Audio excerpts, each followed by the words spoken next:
सभी को मेरा नमस्कार और मैं आप सभी को होली की शुभकामनाएं देना चाहता हूँ। क्या आप लेना चाहते हैं होली की शुभकामनाएं? तो कहिए हाँ, हम लेना चाहते हैं। हाँ जी, तो दीजिए आपको होली की शुभकामनाएं।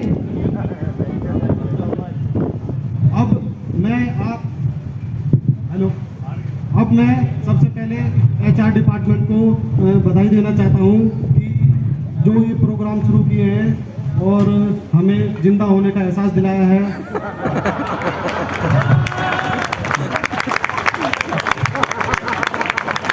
बहुत बढ़िया, बहुत बढ़िया। अब मैं आपको एक कविता सुनाना चाहता हूँ। क्या आप सुनना चाहते हैं? हाँ। तो कहिए हाँ, हम सुनना चाहते हैं। हम सुनना चाहते हैं। तो ये चलिए मैं कविता स्टार्ट करता हूँ। यह कविता के बारे में थोड़ा बता देता हूँ आपको। यह कविता उस व्यक्ति की है जिसका नाम भोला है और जो अपनी आँख से परेशान है, जो कि ब्लिंक आई मतलब अपने आप आँख चल जाती थी। तो आपका समय खराब करते हुए मैं इस कविता को शुरू करना चाहता हूँ। खराब करते हुए तो आप सुनना चाहते हैं? हाँ हाँ, सुनना पहलो नहीं। वैसे तो मैं एक शरीफ इंसान हूँ, पर अपनी बाईं आंख से परेशान हूँ। अपने आप चलती है, लोग समझते चलाई जाती है। बचपन में एक दिन क्लास में लड़की बैठी थी पास में और बाईं आंख चल गई। लड़की हाय हाय करती क्लास से निकल गई। कुछ समय बाद प्रिंसिपल ने हमें बुलाया, एक लंबा चौड़ा लेक्चर सुनाया। हमने कहा सर भूल हो गई। प्रिंसिपल ने कहा ऐसा भी होता है भूल में, आंख चलाते हो स्कूल में। हुआ था ये हादसा सरेआम, इसलिए कट गया स्कूल से हमारा नाम। दिक्कत अभी थमी नहीं थी, कष्टों में कोई कमी नहीं थी। मुसीबतें आई बड़ी तमाम, जब मिला था एक इंटरव्यू में काम। इंटरव्यू में लाइन बड़ी थी और मेरे आगे एक श्रीमती खड़ी थी। अचानक वो पलटी और उसकी नजर मुझ पे पड़ी। और बाईं आंख चल गई। श्रीमती उछल गई।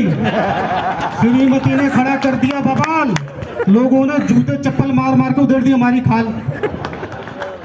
मुश्किल से हम जान बचा के भागे, लोग पीछे पीछे हम आगे आगे। फिर लोगों ने मुझको पकड़ लिया, बिजली सा जैसे जकड़ लिया। कुछ ने खींचे बाल हमारे, कुछ ने खींचे गाल हमारे। लगते तो अच्छे घर के हो, फिर भी ऐसी हरकत करते हो।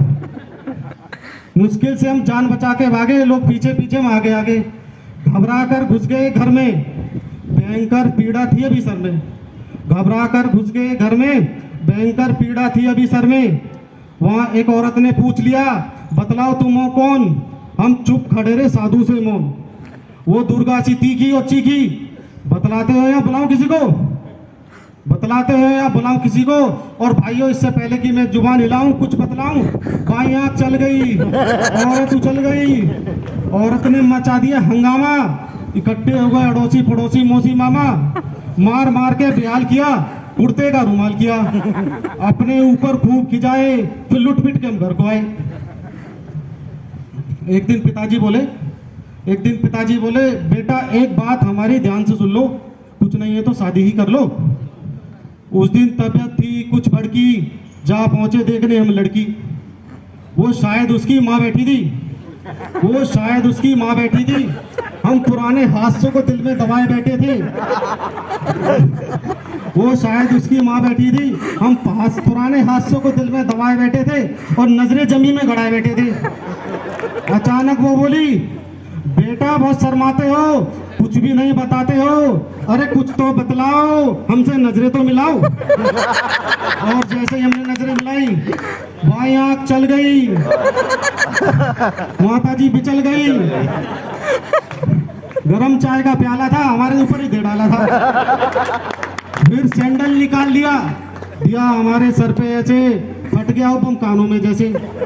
फिर हमको जलील किया, फिर घर से निकाल दिया। अपने ऊपर खूब खिंचाए, फिर लुट पिट के हम घर को आए। एक निमंत्रण का मेरे यहाँ आना हुआ और एक शादी समारोह में जाना हुआ। वो समारोह किसी अफसर का था, शायद डीएसपी के घर का था। वहाँ एक महिला अफसर आली थी, मतलब आला अधिकारी से बोला गया। वहाँ एक महिला अफसर आली थी, वो डीएसपी की साली थी। उसको देखकर हम नजरें नीचे करके अड़े रहे, मानो जैसे जमीन में गड़े रहे। अचानक वो बोली, मैंने आपको जाना नहीं, आप कहाँ से आए पहचाना नहीं। अब तो मेरा दिल हाँफ रहा था, मानो थर-थर काँप रहा था। वो बोली, इतना क्यों हाँफ रहे हो, थर-थर काँप रहे हो, थोड़ा इधर तो आइए, हमसे नजरें तो मिलाइए। अब जैसे ही हमने नजरें मिलाई, बाईं आंख चल गई, डीएसपी की साली उछल गई, पिचल गई। अब क्या था, अब तो डर के मारे मेरा बदन इट रहा था। अब मैं चारों तरफ से पिट रहा था। लोगों ने मेरी दशा न जानी, पीटते रहे और एक ना मानी। और पिटते पिटते मांगा पानी, ठंडी हो गई चढ़ी जवानी। और ना जाने कब तक लोग मुझे पीटते रहे, निकालते रहे रोश। और जब आया होश, एक अस्पताल में पड़े थे और डॉक्टर नर्स मेरे चारों ओर खड़े थे। पता नहीं कब होश में आए, लुट पिट के हम घर को आए।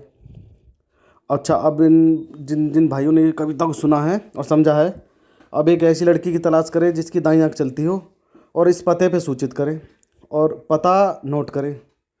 थोड़ा पता मैं कविता के माध्यम से मॉडिफाई किया है, आशा करता हूँ पसंद आएगा। भारत का रहने वाला हूँ और अपनी बात सुनाता हूँ। नोएडा में काम करता हूँ, बल्लमगढ़ से आता हूँ। थोड़ा दूर से आता हूँ, अब कहाँ है मुझे जीवन में आराम। थोड़ा दूर से आता हूँ, अब कहाँ है मुझे जीवन में आराम। SMD ग्रुप है, डिज़ाइन मेरा काम, और नाम है मेरा Bhola, near metro station 16। SMD group है, डिजाइन मेरा काम, और नाम है मेरा भोला, नियर मेट्रो स्टेशन 16। और जिसकी सीधी सादी है डगर, जो पड़ती है गौतम बुद्ध नगर। और अब ना चलेगा कोई बहाना, चौड़ा मोड़ से सीधे चले आना। और यही मार्ग सिटी सेंटर तक जाता है, कोस्ट गार्ड हमारे ऑफिस के सामने आता है। और जब कोस्ट गार्ड तक आओगे तो अपने आप को हमारी कंपनी के सामने पाओगे। माना ये रास्ता थोड़ा हार्ड है, श्रवण कुमार और लक्ष्मी प्रसाद हमारे सिक्योरिटी गार्ड हैं। अब समय व्यर्थ ना बहाना, एंट्री करना और अंदर चले आना। और जब अंदर आओगे तो वहीं पे मुझको पाओगे। अब कविता की हो रही एंडिंग है, भूल ना जाना A4 की बिल्डिंग है। अब सबको मेरा अंतिम है प्रणाम, इस जगह कंपनी का नाम। Thank you. क्या बात है, ये मसालेदार परफॉर्मेंस